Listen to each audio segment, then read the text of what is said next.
credit doesn't play a role in getting approved for a grant, correct? Because if a person, let's say, applied for a traditional loan, they may get denied because of their credit. But if they get everything in place for their business or for their non-profit, then there's a chance that they can just get approved for the grant, correct? Regardless of their credit. That's correct. So grants are not loans, and they're not based on personal credit. They're based on. Hey, what's going on, guys? Calvin Russell here. Super excited to bring you all yet another guest speaker. All right. So listen, this young man has been helping a lot of people get government grants, okay, for their non-for-profits as well as their businesses, okay? So listen, a lot of people have been trying to figure out how can they do this. Well, listen, get your notepads out. He does not have a lot of time, but listen, he will be able to stick around and answer a few questions for our 850 Club elites. Of course, that'll be after this interview. But listen, let's go ahead and get right into it. I most definitely want to take as much time as we can, okay, with him. But let's go ahead and introduce you all to Mr. Dr. Marlon Hayward. Doctor, can you hear us okay, Mr. Hayward? Yep, I can hear you all right. Can you hear me? Absolutely, we sure can, man. How's your day going so far? You know what? It's great. The weather is great. So anytime it's nice, it's sunny outside, is always a good day for me. There we go, man. Finally, especially in Chicago, man, we don't Yeah. get good weather often, so we better squeeze these 3 months as much as we can. All right, awesome. Well, listen, Dr. Hayward, first I want to say thank you for making some time, out of your schedule to go ahead and just give us the game on how we can go ahead and start qualifying for, some of these grants and different programs that are available. But a lot of people just don't know, how to get approved for them and what they're looking for. But you've been able to get over 8 figures, in grants and such. Let's go ahead and take it a step back, okay? What made you like even start your own non-for-profit and then essentially say, okay, you know what? I think I'm going to need some funding here. Well, you know what? Originally, when I started it because I just wanted to make a difference, right? I didn't know anything about starting a nonprofit. I didn't know anything about grant writing. For me, I just looked at the need and I said, how can I meet the need? I used to go to the local elementary school, high school when I was in college at NIU with the Center for Black Studies. And that was something that, again, I just looked at it as it was a passion, something I cared about, and how can I make a difference? It was when I graduated from college and I started working at Malcolm X College that I had a friend, shout out to Ladies of Virtue, Jamila Tremiou, who said, hey, I have a law firm that's looking to help individuals start up their nonprofit pro bono. Do you have an interest? And I'm like, absolutely. So that is literally how I got started in turning Urban Male Network into a nonprofit, because a friend, our sister organization, Ladies of Virtue, looked out and said, here's an opportunity to establish your organization as a 501c3. Wow. Yeah. And that's something. So really just knowing people at a specific time, Yeah. it just puts you in a position where it's like, okay, let's go ahead and take this, to another level. Okay. So now, of course, let's fast forward this a bit. Over the years, you've gotten, approved for grants and, you've obviously secured funds and things of that sort, but it wasn't always that easy. Can you tell us how it was before that time frame when you said, okay, you know what, I need to kind of figure this whole thing out? It's never easy. I mean, for the longest, I was paying for things out of my own pocket, doing GoFundMe, and I would just ask for different donations and for people to support the ideas and the programs that I had. And a lot of times I had to charge the participants, which I didn't want to do, because sometimes, or a lot of times, people didn't have the money to afford the programs that we were offering. And the people who need it the most oftentimes are the people who cannot afford it. And that was kind of what led me into the route of trying to figure out how can I get more funding. Well, I was working at Rush University Medical Center for a while. If you're looking to get funding for your business with no minimum credit score required, this includes term loans, equipment financing, even fix and flip loans as well. To learn more, scan this QR code or click the link in the description below. Now back to the video. And Rush actually supported and backed a lot of our programs and initiatives in the beginning stages of Urban Male Network getting started. I left Rush. I started working for this nonprofit. I'm not going to name the nonprofit organization, but after a year, I got they cut my position. They tried to take over. They asked about how do I feel about bringing Urban Mail Network under them. I said no. And then probably about a month or 2 months later, I get called into the office and they're saying, hey, we no longer need you anymore. Wow. Position has been cut. But while I was there, the interesting thing about my role and my position there for Yeah. this nonprofit is that I was a director for community engagement and outreach. Mm, So they had me on the fund development team where I had to yeah. learn about grant writing, government Mm, contracts, how all of that works. So because wow. that was my role and my position, I Yeah. began to learn about how government contracts works for nonprofits and then how to go about doing grant writing. So I'm like, wow, this is not so bad. I can actually do this for myself. So when I got let go, Hmm. I Yeah. ended up literally, I said, you know what? I'm gonna just take this time Yeah. because I was getting unemployment right at Yeah. that. Yeah. So I said, I'm gonna take this time and I'm going to just focus on building up my own organization. Yeah. Start submitting for grants. I start really setting up the foundation for the organization to then go after government funding. Of course, Yeah. the first few months, the first few times we got denied, but then eventually things started to work out. And here we are about three years later, where we have 8 full-time staff members, Wow. three part-time. And so just we offer more programs and services that we're offering. So Yeah. since I've been laid off, the organization has been able to expand and take off in a different level. Wow. That's amazing, man. And that's a great story to hear, especially because you don't hear every day doctors being, like fired or laid off or anything like that. That's the whole point of, actually achieving that level as well too. Congratulations on that, by the way, because I remember, when you was just Marlon, not Dr. Hayward. Okay. So but Yeah. what I love about you, man, is that you haven't changed, over the years, and you just continue to pour into the youth and just really giving people, just a glimpse of light, especially in Chicago, where a lot of just one of the many cities that people just give a bad rap to, for a lot of these kids. But you're doing so much, so much. And then they also named a street after your grandmother. Is that correct? Yeah, so that kind of goes into another story about connecting with government agencies and entities. So Mm, we were donated a vacant lot on the block that I was raised with my grandmother. So I grew up with my grandmother in the same house. What Cook County Land Bank, in partnership with Rage, yeah. donated about 9 vacant lots to residents in that Wow. community. So Yeah. the thing is that we got this vacant lot. We was one of the nine, people. Real quick, be sure to download our free ebook today. All you got to do is scan this QR code right here or click the link in the description below. Now back to the video. And I'm like, okay, great. So I ended up then, once I got the lot, I then submitted a proposal or for a grant opportunity to the city of Chicago.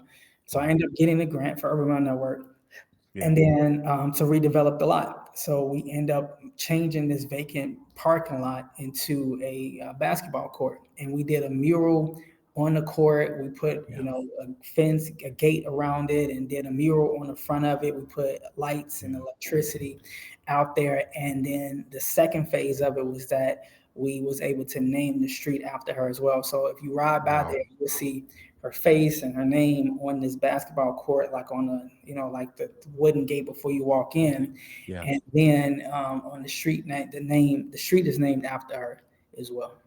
Wow. It's crazy, man, because that's the type of stuff you see on movies, or people of celebrity stature. But it's not just that. You are really making an impact and continuing, to do that, as well. But let's get back into I just want to kind of set the stage so people know you're not just because a lot of times people are just giving information, they get one grant and all of a sudden they're a grant coach, right? But you've secured over 8 figures of funding. You've bought and by the way, I've seen this. Everyone that's watching this, I've seen this. I'm talking about buying properties with grant funding, right? Renovating them. So listen, he's being modest, but we gonna get some juice out of this today, for sure. But I'm just letting people know, listen, overqualified to talk about this type of stuff, and he continues to do this as well.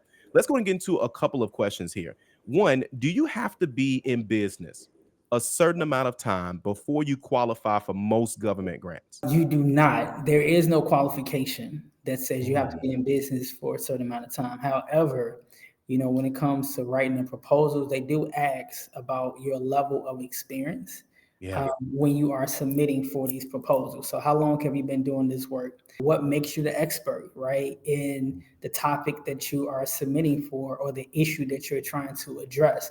What I tell people often, right, sometimes people feel like, well, I haven't really been doing this, but if you're a volunteer, maybe you may not have been paid, or if you have experienced it. So if you were homeless and then now you're trying to serve the homeless population, Yeah. well, let's say if you was homeless for 7 and 8 years, well, then you understand that population that you're trying to serve because you was once a part of that demographic, so you can speak to That's that. right.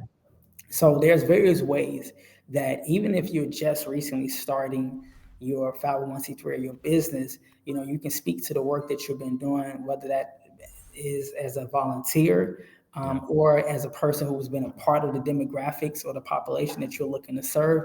And another thing too, right? You can always do what I call a co-sponsored initiative, right? So you can co-sponsor a proposal with a nonprofit that has more experience, and then that can kind of help with the leverage of partnering with another nonprofit to submit a proposal that way. Wow. Okay. So you guys heard it here first. You don't necessarily have to be in business for a specific period of time, depending on, of course, which route you guys are trying to go, for sure. So man, that's some good information to have as well. Another question that I see that a lot of people end up having is, okay, I want to obviously get approved. I know there's some grant writing in the process, but what type of documentation or qualifications do people need to have in place when they say, okay, I'm now about to apply? What do they need to have in place beforehand? So typically, when you're talking about when you're now about to submit or you're looking to submit for a grant proposal in general, right? What is that you? Correct. Yeah. Okay, so I mean, there's a few things that you would need depending on the funder. Sometimes they want to see your tax returns, Mm, so there may be a requirement that you may have to be within a certain range. Like you can't make over this, or maybe they want to have a minimum amount that you need to have to apply. So tax returns from the previous year is one. Another one is a document oftentimes that shows that you are a 501c3 organization, that you're tax exempt. So they will ask for that. And then your paperwork, showing that you have filed within the state. So your articles of organization or incorporation, depending on how you say it. That paperwork is definitely needed. Your EIN number. I mean, you're going to definitely need to know that information. And then your board of directors, who, give information about the board, your leadership team. So that can be from your executive director, CEO to CFO, COO. They oftentimes ask information about those individuals. So it's good to have bios for each of those people, right, that you can okay. kind of give them. And then also typically to have information about your staff. Now, to kind of go a step further, what I do is that I typically like to put like a 1 or 2 pager together that gives an overview of the organization. So Okay. that's talking about the work that we have done, the demographics that we serve or currently serving, and then the partners that we have, the funders that we have received money from, and then Mm, maybe just a breakdown of the budget when it comes to the amount of money that you're applying for. So let's say if it's a $50,000 grant or $100,000, they want to see, okay, give us a breakdown, right, about what it is that you're planning to do with this. And then they want to see a narrative with that particular budget. mm, So this is just kind of giving you high level, because depending on the grant, it can be a lot more that goes into it. And then another thing that I tell people is that you never want to be the best kept secret. And what do I mean by mm. is that if you're now submitting for, a grant, but then I go online and I can't find anything about your organization, that's a problem. Yep. If I'm going on Facebook, I'm going on Instagram, Yeah. LinkedIn or whatever, and then nothing has been updated in months or up to a year, that Yep. doesn't show me that you are an active and engaged organization. Yeah. If I'm a reviewer, you got to think about it. The reviewers are human. And Yeah. so oftentimes, what's the first thing people are going to do? They're going to go to Google, they're going to go look. Yep. And if I'm looking, I'm like, they haven't put nothing out there. So are they really In as months. right as they say they are? So these are all things that you want to make sure your website, I mean, these are just simple things that people really miss, right? Yeah. And you should have a website. And then I tell people, Another thing is that you should have a domain name to whatever organization that you have established. So, for example, is mine is Marlon at urbanmailnetwork.org, right? Right. So if somebody, when I'm sending an email, then it ties back to show like, oh, we're a legitimate organization. We Yep. have Urban Mail Network Instagram, Urban Mail Network Chicago Facebook page. So these are things that we have. So everything is kind of coinciding. So if somebody Yeah. going out there looking, they can see that, hey, we actually doing this work and we are true and legitimate organization for what we're asking for money to do. Man, absolutely. I'm so glad you brought that up because I know that there's a lot of just regular businesses that don't have an updated social media page, updated website showing what they're doing. And when you're especially when you're talking about getting approved for some type of grant approval, and you're not showing them that, like you said, there are humans that are doing this to make sure that you are who you say you are. Because I'm sure there are people who apply for grants and they may not be, legitimate, so, and they're trying to weed those type of people out as well. By the way, I did want to mention, because you did come out with a step-by-step guide. So if you guys want to learn more about this, you guys can scan the QR code right here at the bottom. The link is also going to be in the description below as well. But he actually created a step-by-step guide that walks you through this entire grant process. Okay. So again, he's been approved for over 8 figures of grants. So listen, this is some stuff that actually works. Now, I did have another question for you too, Marlon. And that is, I know the Trump administration has made some major changes, just grant approvals and things of that sort. How have you seen that affect the grant approval industry, or have you seen that affect much of anything? As of right now, it has not affected us. Okay. There is still a lot of funding out there from the Biden administration, right? From the Mm, American Rescue Act. I want to say those funds probably will not expire maybe until like yeah. the end of 2026. And then we may start seeing an effect, from that. But right now, there are still funds that are left over from the Biden administration from that he put out there through that American Rescue Act. And then people also have to remember too is that when it comes to government funding, the city, the state, and the county are still able to generate their own funds, right, through the tax Mm, dollars that they raise. So yeah. through the tax dollars that they raise, right, from their constituents and the taxes that they charge, they can then decide to say, hey, this is how we want to allocate this budget. So if we was to give an example and take this a little deeper, in the city of Chicago, I don't know if you remember, maybe a few months ago at the beginning of January, there was this whole budget fight It with was. the Hmm. alderman and the mayor. And Yep. why is because there was a big fight on the table about Mm, raising property taxes. A yep. lot of people was up in uproar about that because they was like, well, right now, our property, bills and mortgage and everything is already high. Raising our property taxes is just going to make it unaffordable. Well, we're not going to be able to afford it. Mm, Well, the thing is, they was able to come to an agreement where I think they put, extra money, or they end up raising fare when it came to like Uber, yep. maybe garbage pickup, something like that. They're gonna still figure out a way to tax you. They just didn't do it before you. Chicago gonna figure it out. They're gonna figure it out. Well, here's the thing: out of that particular budget, the mayor, for example, right? Like he decided, hey, I want to put X amount of dollars towards workforce development for youth. So then Mm, now they have, they put out RFPs, which is request for proposal for yeah. organizations to apply for funding when it came to workforce development for youth in the city of Yeah. Chicago. Now, those particular dollars again came from the city of Chicago through their tax dollars, and that Wow. money that was allocated.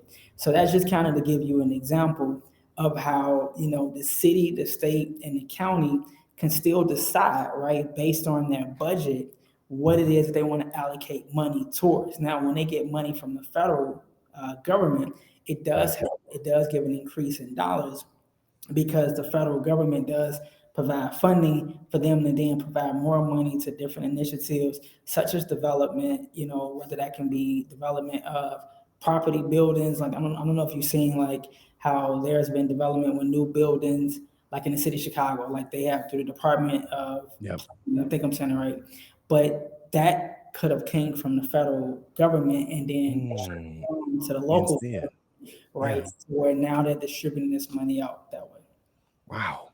Man, but you know what? And you know what? It takes first off, listen, let me know in the comment section if you guys want us to bring Marlon back, okay? Because again, this is someone who's seen it from different standpoints. Some people just learn about grants because they say, okay, I need to get grants, but you learned about it prior to that. But you're seeing it from so many different perspectives, like you just mentioned, where if it's something that could benefit the community, the neighborhood, and instead of people just using their own funds, like you said, some of this stuff could have been, paid for just with grants. But and again, I tell people all the time, we don't know what we don't know. Okay. And I did want to confirm this because I'm sure some of the guests may have this question as well too. Credit doesn't play a role in getting approved for a grant, correct? Because if a person, let's say, applied for a traditional loan, they may get denied because of their credit. If they get everything in place for their business or for their non-profit, then there's a chance that they can just get approved for the grant, correct? Regardless of their credit.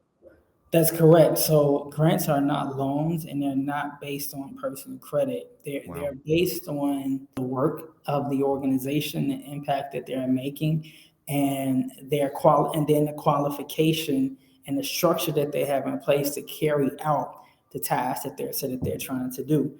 That is, typically where, like, how grant dollars are distributed. So again, it's money that you don't have to pay back. It's not a loan. So, for example, as you kind of mentioned earlier, Yeah. we got the land through Cook County Land Bank. We got a building from Cook County Land Bank. And then I wrote another grant, and I wrote that to Foot Locker. And then we was able to get Mm, that funding to then pay for the development. So we don't owe anything. So we have this basketball court now. We owe yeah. $0 on it. We have the building that's almost finished. It's a 3,400 square foot building. But by Yeah. the time it's completed, we don't have a loan Wow. on that building. And Yeah. then, I had wrote a grant to get a 65 passenger school bus. We don't owe anything Mm, on that. We got a van, we own it right out. We got a wow. game trailer. So we found a trailer on Facebook Market, Yeah. converted it, and turned it into a games trailer. And again, we own it right out. So these are things that I've been able to do, through grant writing and looking for grants. And it's a numbers game, as I call it, right? You're not going to Yeah. get everything that you apply for, but you have to be consistent. You have to be Yeah. diligent. And one of the things that I do is that I typically ask for feedback. So if we don't receive a grant, now not all the time do they give you feedback, but sometimes they do, right? You got to stay on them. And I'll be like, can you provide feedback? And then I take that and I say, okay, well, let me look at this next grant that I'm applying for, Mm, and then see how I can improve on this.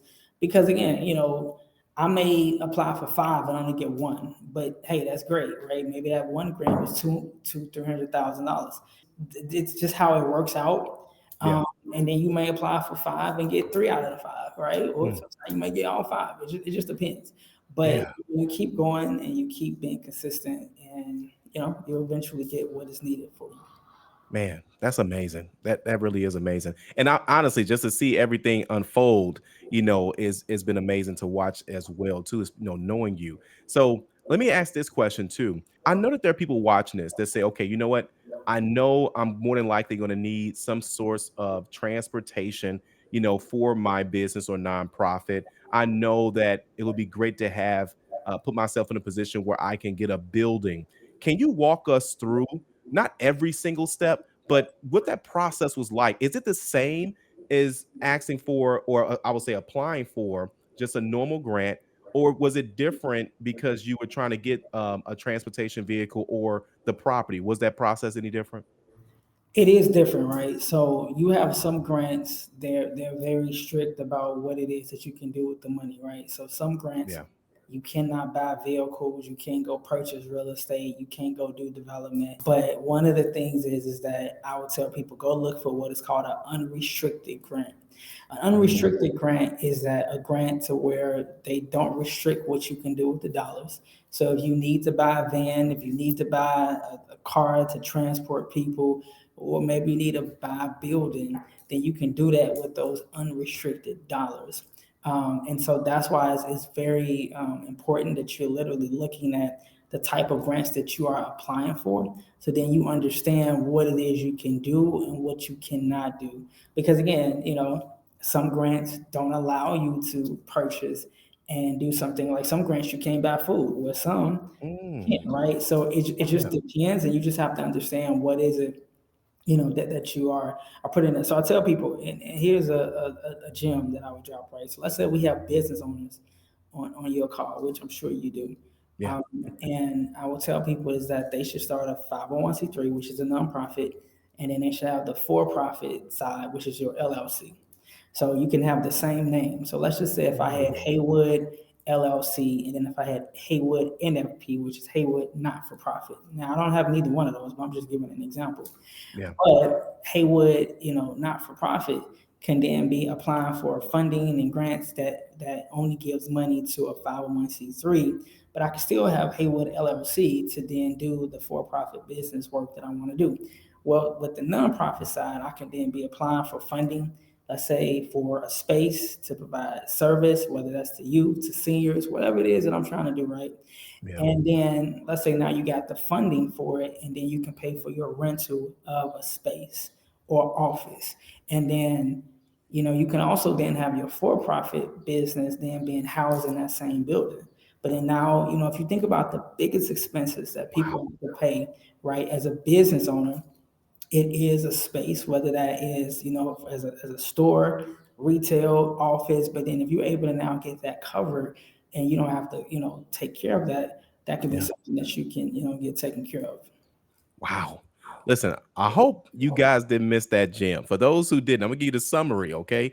If you have a business, you should strongly consider adding a nonprofit to that business, and you say you could even have the same name.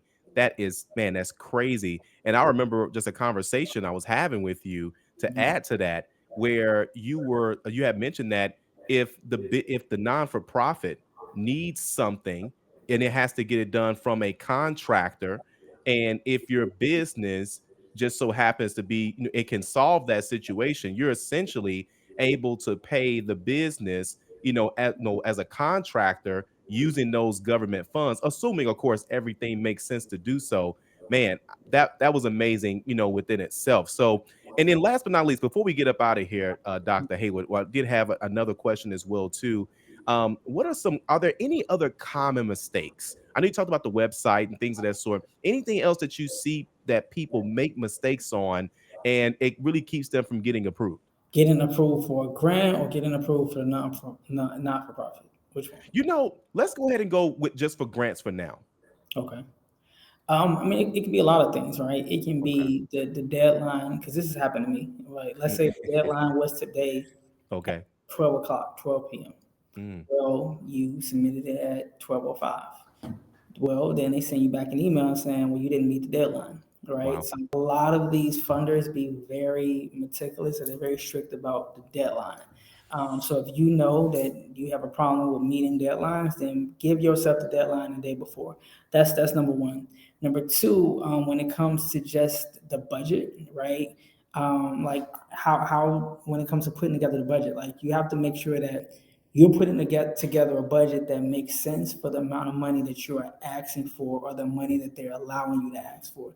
And if they're looking at your budget and it doesn't make sense, Yeah. and you're not able to explain what you're trying to do for the funds, that can be something that can be to a mistake. And then Mm, another thing too is that when you are being too general and broad, but you're mhm, not being specific enough. So if you say, I just want to help the community, well, how do you want to help the community? What yeah. particular community do you want to help?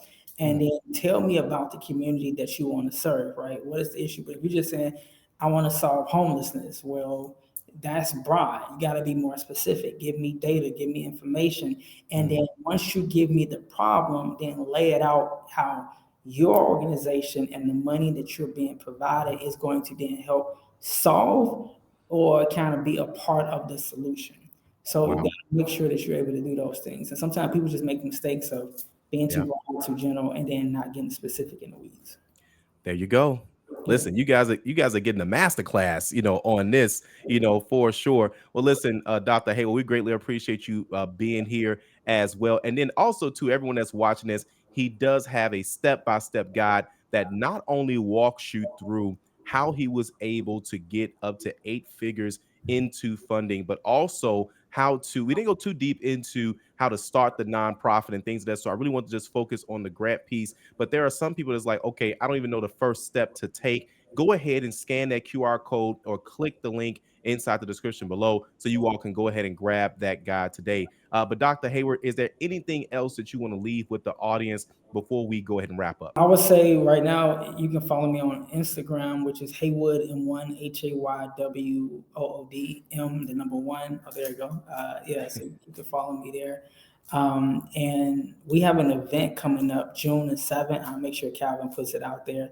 There you But go. it is going to be free, and I'm going to have a series of experts. I've asked Calvin to actually be one of those people to come participate too. So we'll be having more information on that coming up. But June 7th, Malcolm X College is where to be, and we'll be releasing more information on that for sure. Awesome, man. Awesome. Well, listen, thanks again, Dr. Haywood. I greatly appreciate you being here, No problem. dropping the gems and things of that sort. But again, 850 Club Elite, don't you guys go anywhere. We're going to have Dr. Haywood stick around for just a few moments, answer some of your questions as well, too. But thank you so much, sir, for stopping by today. No problem. No problem. All right. Thanks for watching, and we'll see you guys on the next video.